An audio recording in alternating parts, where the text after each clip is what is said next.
السلام علیکم ورحمۃ اللہ وبرکاتہ۔ اس وقت میں آپ کے سامنے سورہ قاف کی آیات 6 سے لے کر 11 تک کا ترجمہ پیش کر رہا ہوں، سماعت فرمائیے۔ اعوذ باللہ من الشیطان الرجیم، بسم اللہ الرحمن الرحیم۔ اچھا، تو کیا انہوں نے کبھی اپنے اوپر آسمان کی طرف نہیں دیکھا؟ کس طرح ہم نے اسے بنایا اور آراستہ کیا، اور اس میں کہیں کوئی رخنہ نہیں ہے، اور زمین کو ہم نے بچھایا اور اس میں پہاڑ جمائے اور اس کے اندر ہر طرح کے خوش منظر نباتات اگا دیں۔ یہ ساری چیزیں آنکھیں کھولنے والے اور سبق دینے والی ہیں ہر اس بندے کے لیے جو حق کی طرف رجوع کرنے والا ہو۔ اور آسمان سے ہم نے برکت والا پانی نازل کیا، پھر اس سے باغ اور فصل کے غلے اور بلند و بالا کھجور کے درخت پیدا کر دیے، جن پر پھلوں سے لدے ہوئے خوشے تہ بتہ لگتے ہیں۔ یہ انتظام ہے بندوں کو رزق دینے کا۔ اس پانی سے ہم ایک مردہ زمین کو زندگی بخش دیتے ہیں۔ مرے ہوئے انسانوں کا زمین سے نکلنا بھی اسی طرح ہوگا۔ صدق اللہ العظیم۔ جیسے کہ پچھلی آیت میں ہم نے پڑھا کہ کفار و مشرکین جھٹلا رہے تھے اس بات سے کہ جو نا وہ دوبارہ ان کو زندگی ملے گی اور پھر وہ ایک امتحان سے انہیں گزرنا ہوگا۔ تو اسی بات کی مزید وضاحت اللہ تعالیٰ نے اس کے لیے مزید کچھ دلائل دیے ہیں۔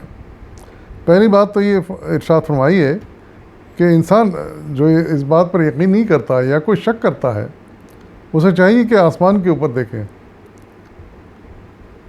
اور اندازہ لگائے کہ کس طرح اللہ تعالیٰ نے آسمان کو وسعت دی ہے اور کس طرح اس کو ڈیکوریٹ کیا ہے، آراستہ کیا ہے، یعنی ڈیکوریٹ کیا ہے، اور اس میں کوئی رکھنا نہیں ہے، یعنی کنٹینیوٹی ہے، اس میں کہیں جا کے بریک نہیں ہوتا۔ یعنی آسمان میں سے اگر ہم کھلی آنکھ سے بھی صرف دیکھیں، جب چاندنی نہیں ہوتی، چاند نہیں ہوتا، اندھیری رات ہوتی ہے، ہمیں تارے نظر آتے ہیں، تو مشرق سے لے کے مغرب تک، شمال سے لے کے جنوب تک ہم جہاں بھی نظر دوڑاتے ہیں ہمیں ستارے نظر آتے ہیں۔ اور یہ ستارے پہلے تو یہی بہت عجیب اور کتنی اچھی لگتا ہے، آسمان کا منظر کتنا خوبصورت ہوتا ہے صرف اگر کھلی آنکھ سے، ننگی آنکھ سے ہم دیکھیں۔ لیکن اب تو اس کو دیکھنے کے لیے بڑی بڑی ٹیلیسکوپ ایجاد ہو گئی ہیں، آئے دن نئی ٹیلیسکوپ ایجاد ہوتی رہتی ہیں، زیادہ طاقتور ٹیلیسکوپ ایجاد ہوتی رہتی ہیں، اور جتنا ہم اس کو آسمان کو غور سے دیکھتے ہیں اور تفصیل میں دیکھتے ہیں، سخت حیرت ہوتی ہے کہ یہ تارے چھوٹے چھوٹے نظر آنے چمکدار ستارے، یہ تارے نہیں، بڑے بڑے ستارے ہیں، سٹارز ہیں، ہماری زمین سے کئی گنا بڑے سٹارز ہیں، ہماری زمین سے کئی گنا بڑے سیارے ہیں جو ان سٹارز کے گرد گھوم رہے ہیں۔ اور پھر مزید جب طاقتور ہوئی دوربینیں تو پتہ یہ چلا کہ یہ کئی کہکشانیں ہیں، یعنی کئی سٹارز اور سیارے مل کر ایک کہکشاں بنتی ہیں، اور اندازہ یہ لگایا گیا ہے کہ ایک کہکشاں میں کئی بلین سٹارز، سٹار سے مراد جیسے سورج ہے ہمارا جو انرجی پیدا کر رہا ہے، جس سے یہ سیارے بنتے ہیں، ٹوٹ کے الگ ہوتے ہیں اور پھر اس کے اطراف گھومتے ہیں، ایک نظام شمسی بنتا ہے۔ تو ایسے کئی نظام شمسی ایک کہکشاں میں ہیں، اور اس کہکشاں کے اندر اس جیسی کہکشائیں، کئی بلین کہکشائیں اب تک نظر میں آ چکی ہیں، جس کو ٹیلیسکوپ کے ذریعے دیکھا جا چکا ہے۔ یعنی اندازہ لگائیے کہ ایک کہکشاں میں کئی بلین سٹارز ہیں، اور پھر ایسی بلینز کے حساب سے کہکشائیں ہیں جو کہ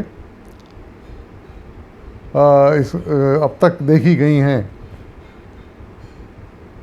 اور سائنسدان یہ کہتے ہیں کہ ابھی بھی ہم نے اس کا شاید 1-2% حصہ ہی دیکھا ہے، ابھی اور بے حساب کہکشائیں ہیں. یعنی دوسرے الفاظ میں کہ جتنا ہم دیکھتے جاتے ہیں، جتنی طاقتور دوربین لگا کر دیکھتے جاتے ہیں، جتنی دور ہم دیکھتے ہیں، یہ کائنات مسلسل پھیلی ہوئی ہے. کہیں ایسا نہیں ہے کہ سلسلہ ٹوٹ گیا ہو، ختم ہو گیا ہو، اس کا اینڈ ہو گیا ہو. نہیں، جتنی طاقتور دوربین ہم ایجاد کرتے جاتے ہیں اور مزید ستارے اور کہکشائیں ہمیں نظر آتی ہیں. تو اس سے بڑھ کے یہ جو جملہ کہا گیا، اس میں کہیں کوئی رکھنا نہیں ہے. حقیقت میں کہیں کوئی گیپ نہیں ہے، ایک تسلسل ہے جو چلا جا رہا ہے، کہیں ختم نہیں ہوتا ہے تسلسل. سائنسدان اس سے قاصر ہیں، ان کو صحیح طریقے سے گننے میں قاصر ہیں. ایک اندازے انہوں نے لگائے ہیں کہ اتنی کہکشائیں ہیں، اتنے سٹارز ہیں، اتنے سیارے ہیں،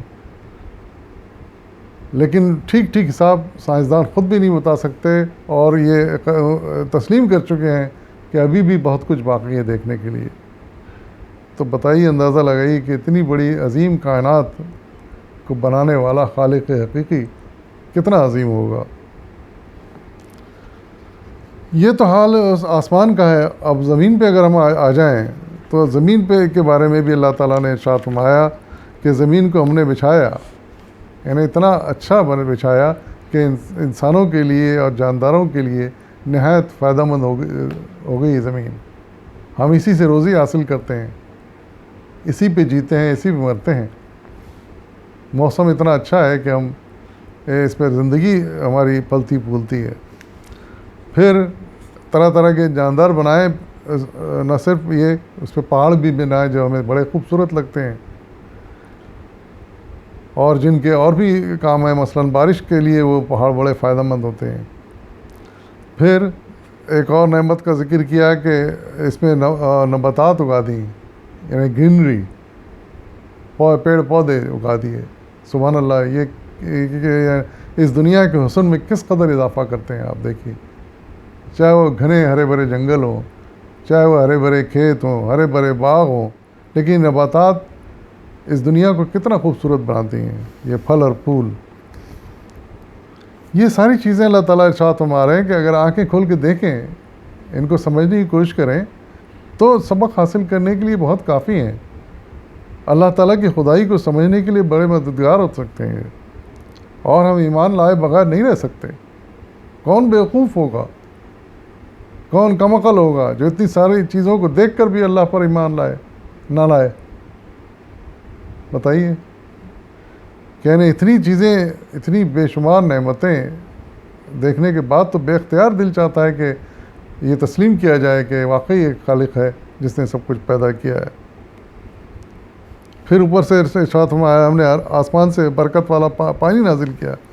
یہ بارش کا جو نظام ہے اللہ تعالیٰ نے بنایا ہے، یہ کتنا ضروری ہے انسانوں کی زندگی کے لیے بھی اور نباتات کی زندگی کے لیے بھی. پھر مختلف ان کا ذکر کیا ہے، فصل کا اور باغوں کا ذکر کیا ہے، کھجوروں کا ذکر کیا ہے، پھلوں کا ذکر کیا ہے. واقعی حقیقت ہے کہ دیکھیں تو کس طرح یہ دیکھنے میں بھلے لگتے ہیں اور انسان کے کتنے کام آتے ہیں، غذا کے لیے کس قدر اہم ہے. یہ سارا نظام اللہ تعالیٰ نے پھر جانداروں کے اور خاص طور سے انسانوں کے رزق کے لیے کیا ہے، تاکہ کوئی کمی نہ ہو رزق میں. اللہ تعالیٰ نے اتنا بہترین انتظام کر دیا اس دنیا میں روزی کا، تاکہ انسان کبھی بھوک سے نہ مرے. پورا غلے کا بندوبست کر دیا اللہ تعالیٰ نے. پھر اس کے بعد کبھی ایسا بھی ہوتا ہے کہ خشکی ہو جاتی ہے، زمین خشک ہو جاتی ہے، مردہ ہو جاتی ہے، ہریالی ختم ہو جاتی ہے، لیکن پھر اللہ تعالیٰ بارش برساتا ہے اور پھر وہ دوبارہ لہلہا اٹھتی ہے اور اس میں جان پڑ جاتی ہے. اور پھر ارشاد فرمایا جا رہا ہے کہ جس طرح یہ ہوتا ہے نباتات کے لیے ہوتا ہے کہ وہ ختم ہو جاتی ہیں اور پھر دوبارہ اگ جاتی ہیں، اسی طرح ایک وقت آئے گا کہ انسان بھی ختم ہو جائیں گے، پورے انسان ختم ہو جائیں گے. اب تو تھوڑے ختم ہو رہے ہیں، ایک وقت آئے گا پورے انسان ختم ہو جائیں گے، لیکن وہ پھر دوبارہ اٹھائے جائیں گے. ان کو ایک نئی زندگی ملے گی، اور وہی زندگی اہم ترین زندگی ہوگی.